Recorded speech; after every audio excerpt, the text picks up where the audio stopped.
If you enjoy this podcast, leave us a review. Yay! We love it when you click on the 5 stars. Also, let's keep the conversation going. Don't hesitate to send me a direct message, Cindy Claes on Instagram or in the show notes. And share this podcast with all the people that you think would benefit from listening to us. Welcome to the Loud Whisper Takeover podcast. As you know by now, my name is Cindy Claes. I'm an athletic creative. Everything I do as a creative, whether that is making film, writing a piece of theater, or being an actress, there's always an athletic component somehow to it.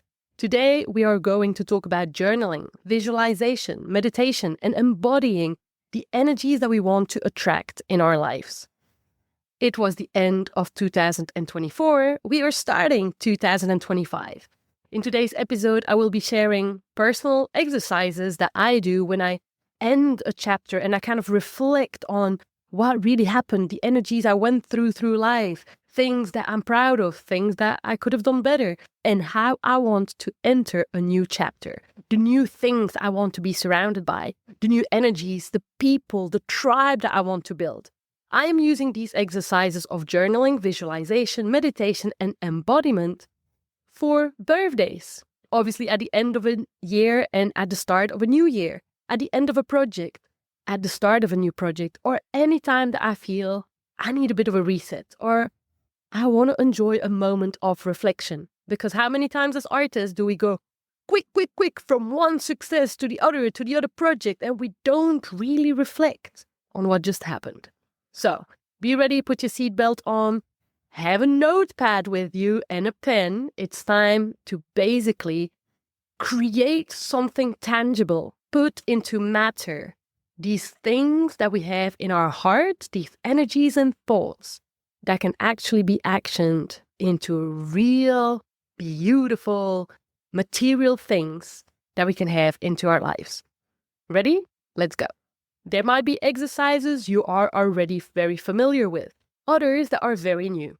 Either way, I invite you to just try it all and then see what really calls your soul in the future. Part 1 will be about wrapping up all what just happened. The last year, all the things that you went through, patting yourself on the back, taking a moment of, whoa, did I really do that? And also taking a moment of, you know what?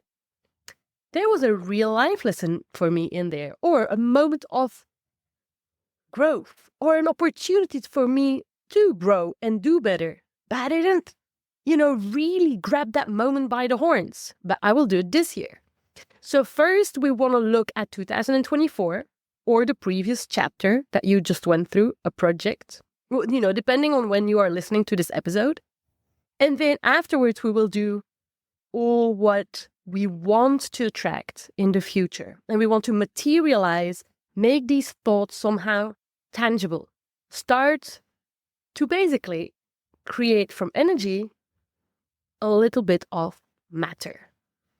So what I usually do is that I go through a really deep journaling process. The journaling process to look at 2024 starts with just writing down facts. Very simple facts. What happened in January? What happened in February?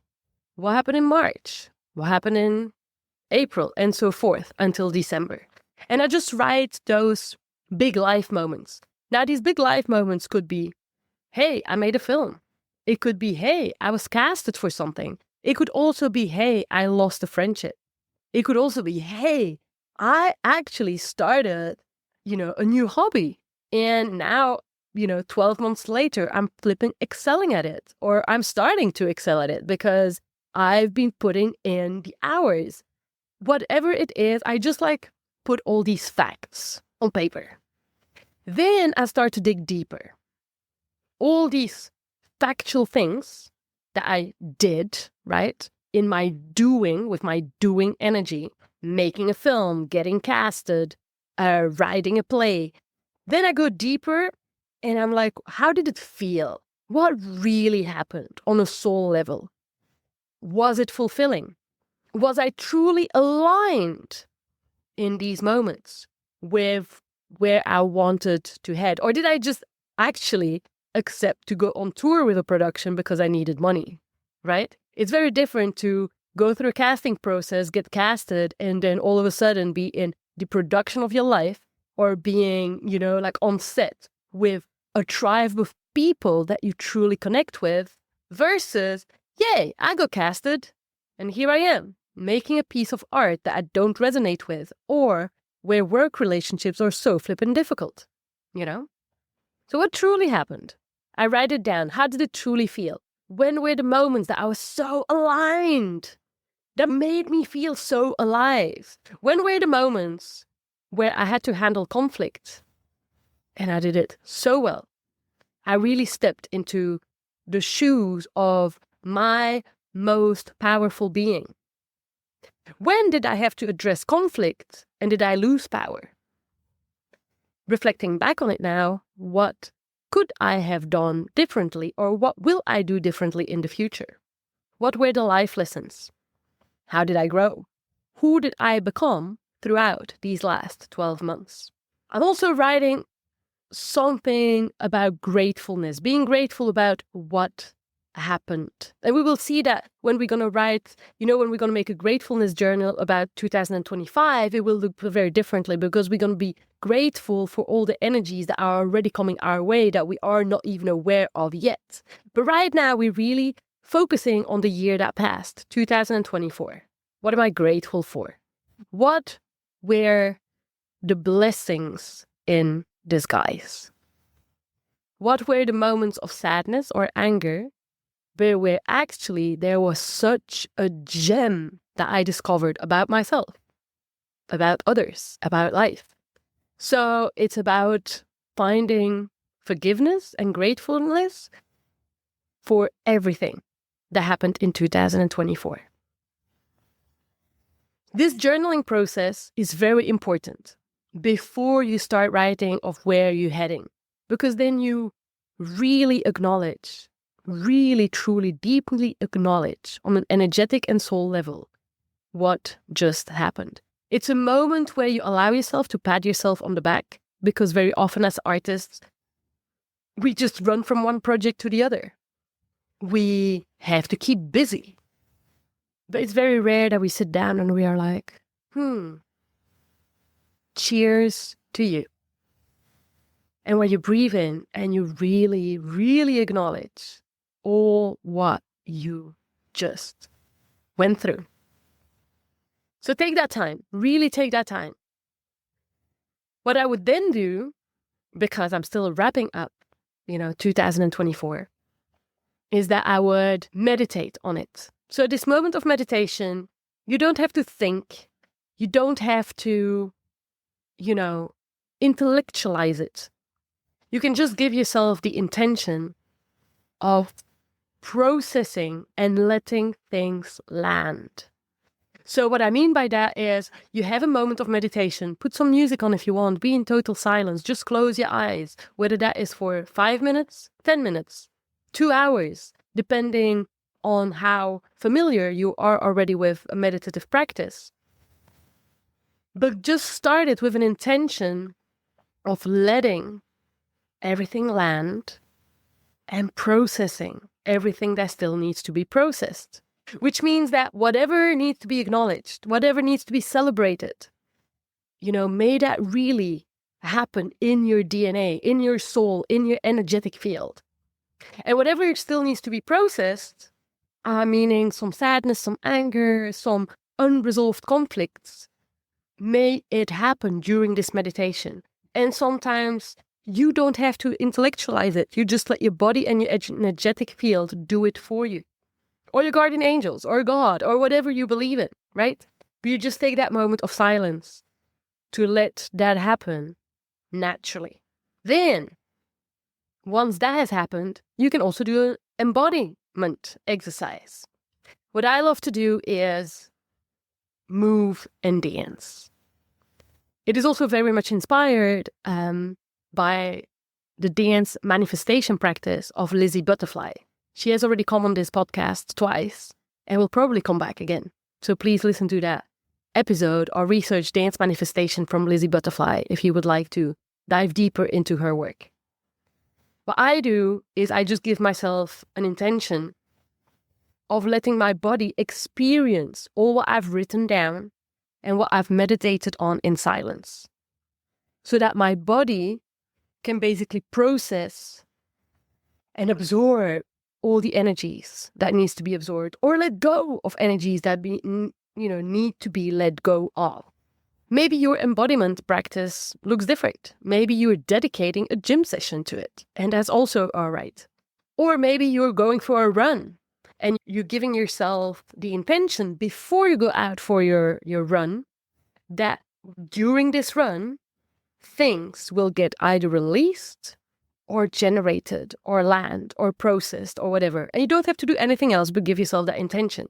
So literally, it's meditation in motion. We don't always have to meditate while sitting in silence and sitting still. We can also meditate while moving. For me, it's dance. For you, it might be something else. A couple of extra ideas on what you could be journaling on. What are the unforgettable moments of 2024? Have a minimum of 3. 20 things that made you smile. 5 things that made you grow. 3 breakdowns that actually eventually became a breakthrough. Or maybe not yet, because the breakthrough might come in 2025. When did you feel the most energized? How did your journey benefit others? Or how will it benefit others in the future? Because you just gathered a huge amount of skills or a huge amount of experience that is about to be shared. What broke down in 2024, but is also equally an opportunity to build or rebuild? Why did 2024 matter? Why was it important to go through that year for you on your journey if you zoom out?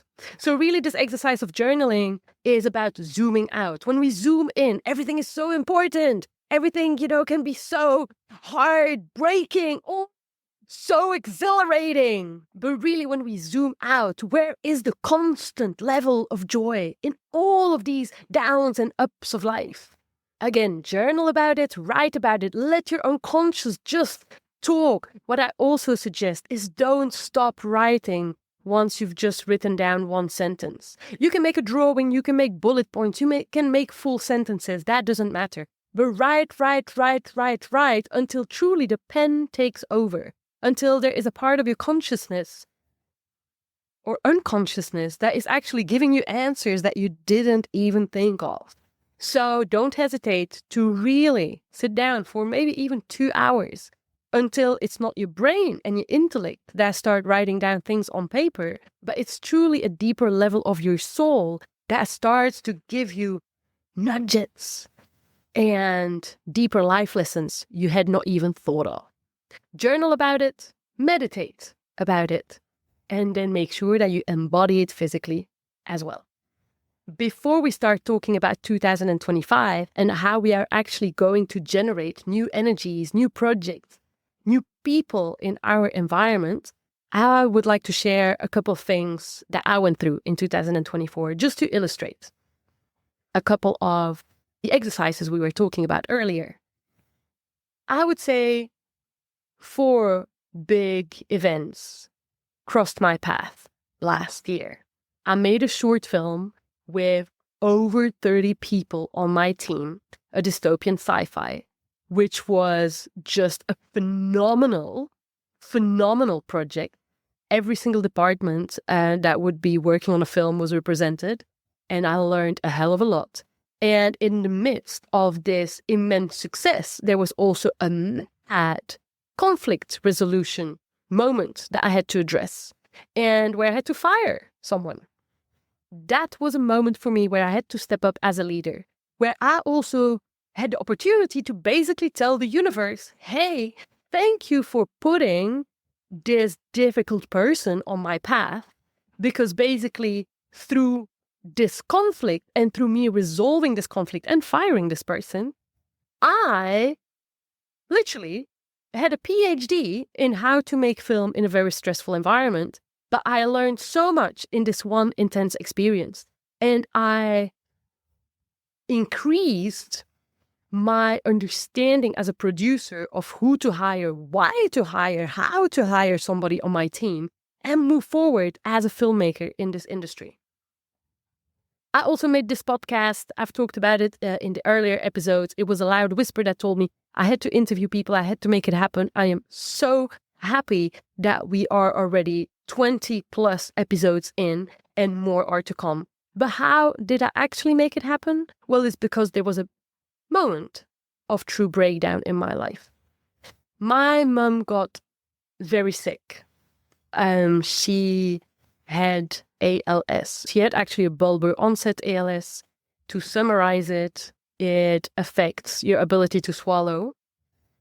So, which means that bit by bit, she couldn't eat anymore. She couldn't drink anymore. And she had to be fed by a PEG tube. It drives a person crazy because when you have nothing to taste in your mouth anymore and no meal to share with people anymore, it is socially extremely distressing. It also starts to affect the muscles of your tongue, so which means that she was losing her ability to speak. This is also extremely, extremely saddening and horrendous to watch your mum not being able to speak anymore, because the conversation we started having, were very short because she couldn't speak anymore. When I was traveling, I couldn't call her anymore. Socially, she started to feel more and more isolated because obviously other people would talk, but she couldn't really respond anymore in the way that she would normally interact in a social interaction. Her breathing started to fail. Literally walking from the kitchen to the living room was like as if she had run a marathon. And then the rest started to happen as well, which was paralysis. So she would have been totally paralyzed over time. She was starting to lose the ability to use her hands. So grabbing things started to become a problem. She couldn't sign a paper anymore. But obviously that has a huge amount of consequences, because from brushing your teeth to, taking your medication to anything really, grabbing a piece of paper started to become difficult, or even sending a text message on your phone. She started to lose the muscles, like the ability to move her muscles in one of her feet as well. So, her breathing was already so impacted that we needed to use a wheelchair anyway if we wanted to go on a walk. But this started to have a larger impact in even how she could move in her own house. All this breakdown, all her body breaking down, actually happened very, very fast. And I spent months last year to take care of her full time. At some point, I became her full-time caretaker because she needed way too much help and surveillance to make sure that, nothing would happen to her, because you could either asphyxiate and lose your ability to breathe, and that's an absolute horrendous death, or you could actually choke, and that could be on your own saliva. So even during the night, there was an alarm in my room. I was in charge of my mum's well-being day and night, because obviously something could happen at night as well. And at the end, she chose to leave this world and fly off with her guardian angels by euthanasia. Euthanasia has been legal in Belgium since 2002. In other countries, they say the right to die with dignity. In Belgium, it has been legal since 2002. There is obviously a very strict legal system that surrounds the ability to have access to euthanasia. Because ALS, there is no cure for it, and the only thing that we can see is your body breaking down while your mind is totally intact. So the patients are literally in a situation where, the medical system can keep you alive for a very, very long time, and with a lot of support, but at what cost? And at what social cost, at what emotional well-being cost? So my mom chose to depart by euthanasia, and obviously accompanying her through that decision is not something I want to call sad. but it is something that I experienced while going through it as totally surreal. Then once it got legally accepted and she was able to choose a date, she chose a date 12 days before the injection. And then we were facing together the fact that, hey, we still have, or only have, 12 days together. 11, 10, 9, 8. And the countdown starts. And then at some point, there are only a few hours left. I never thought I would survive, not just losing my mum, but now having lost both of my parents, because there is something that happens energetically when you have none of your parents alive on earth anymore. There is also something that happens when you know there is a time and a date of your last goodbyes. In the midst of all this incredible pain, there was also an immense gift from my ancestors and the universe.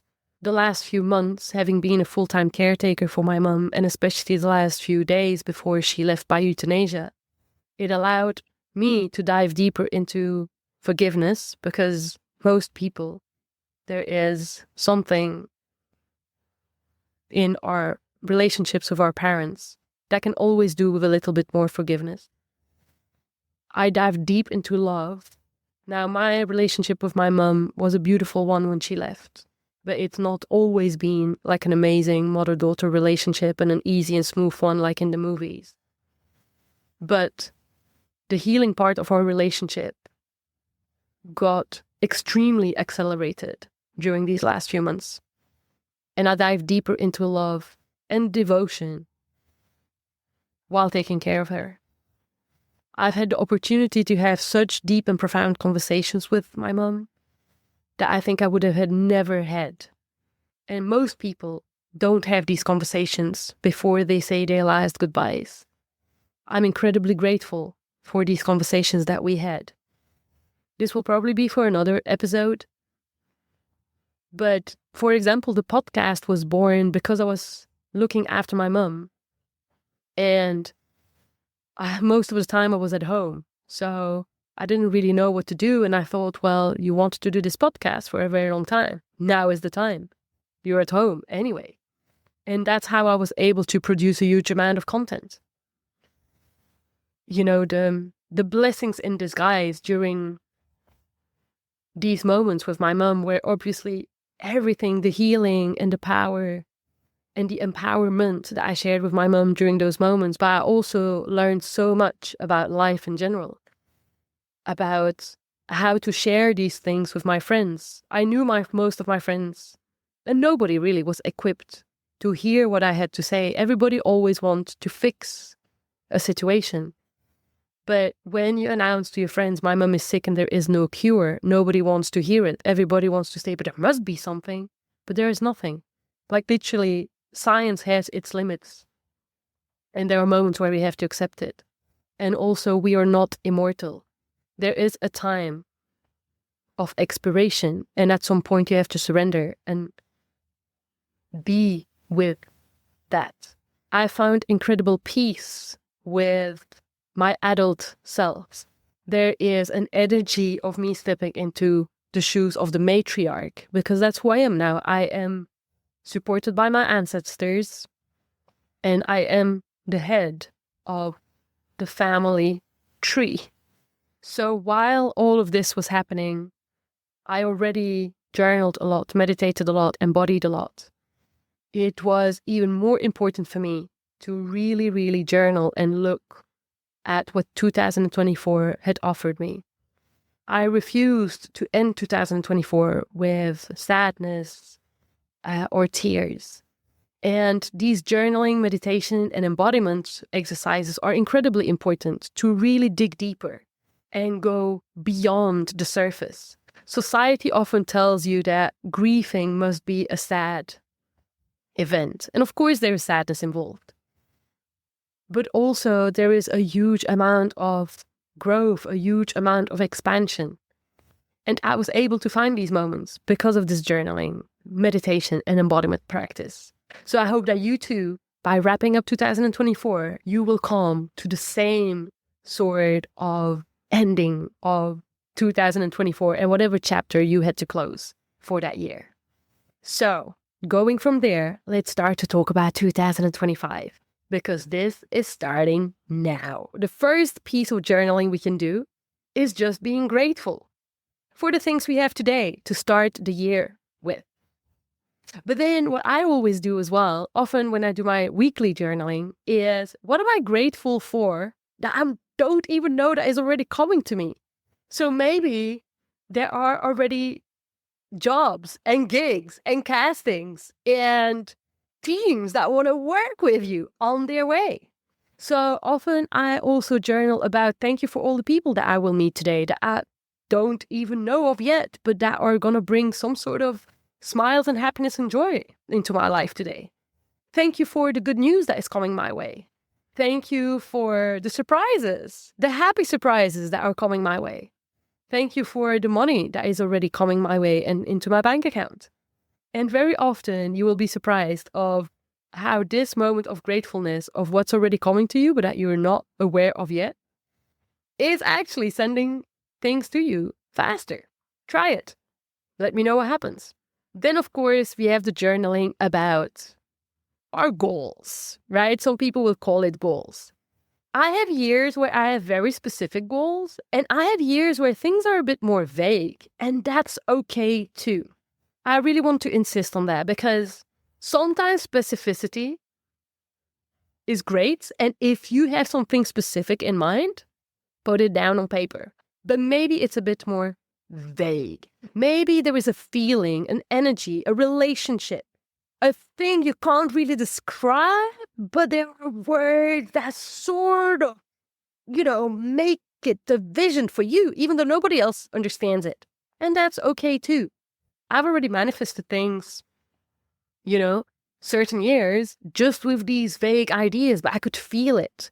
I could sense it. I could describe the energy and the colors around it. Whatever you're at right now, it's okay. Journal about it. Put it in words. Because just by putting even those simple words on paper, that's your first way of putting thoughts on paper and making it somehow matter, tangible. You can also journal not just about the things you want, but also about the levels of resistance you have to it. What are you resisting currently? In other words, what are you not totally open for? Not truly believing, not truly trusting. Again, write about it, let the unconscious take over until the pen takes over and not your intellect. And then once you have really, peeled the layers of the onions of what you are resisting to bring in 2025, then start to say, well, and how I will, remove this level of resistance is by... And let, again, your unconscious talk. What excites you about 2025? Write about it. Coming out of 2024, what is your new mantra? What is the mantra you can just repeat every single day to yourself and it makes total sense for you to be aligned and for you to go into the right direction? What are your fears? Do you have any fears for 2025? Be honest with yourself. And how will you address those fears? Be honest with yourself. Put in, an action plan. Or again, maybe it's connecting with an energy, with a color, whatever. Or maybe it's connecting with a very simple action. Then let's talk about the expansion. Who do I want to be in 2025? Which shoes do I want to walk in? Why will 2025 matter? And how can I make 2025 matter more? What a deep question, eh? How can I make it matter? And how can I make it matter even more? Whether you believe in God, whether you believe in guardian angels, whether you believe in the universe, whether you believe in none of it, and you just believe, in the people that are around you. This question is still a powerful one. What do I request guidance or divine guidance for? It's more of an intention because you want answers to something or guidance. It doesn't matter if, that guidance comes through your mentor, your auntie, God, or your guardian angels. But what do you need and request divine guidance for? What are you deeply trusting right now? And how can you even trust this energy more, this thing that you want in 2025 even more? What will you do with more potency and compassion and love and fun in 2025? And then the big journaling exercise. It's a really exciting one. I have used this technique very often. It's basically to write a letter from the perspective of your future self. And your future self just went through or just experienced that thing that you wanted to happen. For example, let's say that you would love to buy a house. You want to, attract the abundance to be able to buy a home. You would then write a letter and say, well, I just bought the house of my dreams, right? Or the apartment of my dreams. And then you describe, oh my God, I just, signed the contract and I just received the keys. I'm about to, to put the keys in the lock, and I'm opening this door. And when I open this door and walk into this house, I'm not visiting the house. It is mine. And the real estate agent, he had a beard and he was so cute and so kind and so gentle. And he was actually, celebrating with me that I'm a first-time buyer. Wow. You described the moment as if you had just signed this contract and you're about to enter your house. Or maybe you want to attract a partner, a romantic partner in your life. And you describe, wow, we're sitting here in the sofa and we're so tired because we just went on a trip to Thailand together and we did so many things. It was so fun. And we just came from the airport. We lost our luggages, but who cares? Because we just had fun and we're about to fall asleep in the sofa together after a beautiful romantic 2-week holiday in Thailand. And today, well, we're also celebrating the fact that we have been together for 6 months, 12 months, whatever. But you're just writing it from the perspective of, you're writing it a little bit as a film, right? You're writing it as if it had just happened and your future self just went through that experience and it's freaking amazing. You can do the same thing for a role you would love to play, right? As an actor. A grant, a subsidy that you want to receive to create your choreographic work. You just received the letter. You're holding the letter in your hands and it says, we have just granted you 11,000 euros to create your next piece of work. And make it as real as possible. When you're writing this letter from the perspective of your future self that just experienced a moment of making your dream a reality, write what types of smell are there in the room? How does the fabric of the clothes you're wearing feel? What are the colors of what you're wearing? What are the colors of the walls? What does the person you are with look like? What is this real estate agent like? Does he have a beard, blue eyes? This partner that you just attracted in your life, how does, his skin smell when you're falling asleep on the sofa with him, right? When you are filming for this dream role, how many people are with you right now in the makeup room? What kind of relationship do you have with the director or, the guys that are doing the lights? And is there somebody that is super funny? Or if there's somebody in catering that you just had a joke with? So be as detailed as possible. You're going to see it's super fun.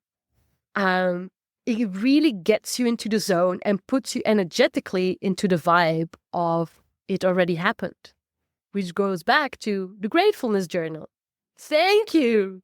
Thank you for bringing in a partner in my life that I can fall asleep with on the sofa after a 2-week holiday, having fun in Thailand and saying, wow, we just did that because we've been together for 6 months and we're madly in love. Thank you. Right? So write it all down in detail. Again, once you've done the journaling part, or before the journaling part, spend some time truly visualizing it. The visualization is part of and the journaling and the meditation. You can use it as a meditative exercise, or you can use it for your journaling practice. Visualize it, see it in color, not in black and white, in color. Have the smells, have the details of your clothes, and even, your earrings, everything, the makeup, everything. See it, feel it, be it. After the meditation practice, again, you can either do a very active meditation because you're visualizing every detail of what you've just written down, or you just give the intention in the beginning of, I'm going to sit in silence and I'm giving this dream to the universe or God or my guardian angels. Or, I've written it down and it feels good and I'm going to take a moment to sit in silence. At the end of this meditation, you can also dedicate the energy of that meditation to all sentient beings. It's a Buddhist practice where you just allow everybody in this world to benefit from the energy you just generated. So if there are other people that are dreaming of a romantic partner, may they also benefit from this meditation. You dedicate it to them too. If there are other people that, want to generate the abundance of becoming a first-time home owner, may they benefit from this meditation too.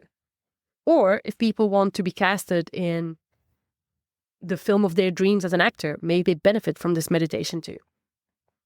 And then don't forget the embodiment part, whether you want to dance it so that you really feel it in your body, whether you want to go for a run or dedicate a gym session to it. Make sure that your body fully integrates all what you've been writing about, meditating about, visualizing about. I'm wishing you an awesome 2025. Also, you can use all these journaling, gratefulness, meditation, visualization, and embodiment practices at any moment of your path. I actually journal very often on a weekly basis, or at the end of a project and the beginning of another one. Let me know how it goes. Stay tuned, and I'll see you in the next episode.